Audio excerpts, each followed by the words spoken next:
She bought this new sleek 4-door Samsung refrigerator last year. It's not making ice now because that's been in there since last night. She says she loves the way it looks on the outside, but says she's had problems with the ice maker since day one. Jones says she's even had repairmen out 2 separate times to fix the problem with the fridge, which was still under warranty. It didn't help.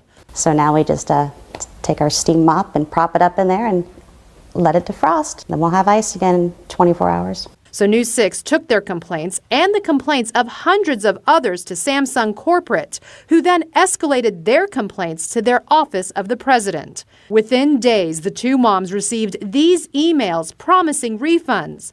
Heilman says Samsung offered her just over $850 for her 5-year-old fridge, and Jones got a full refund of $3,000.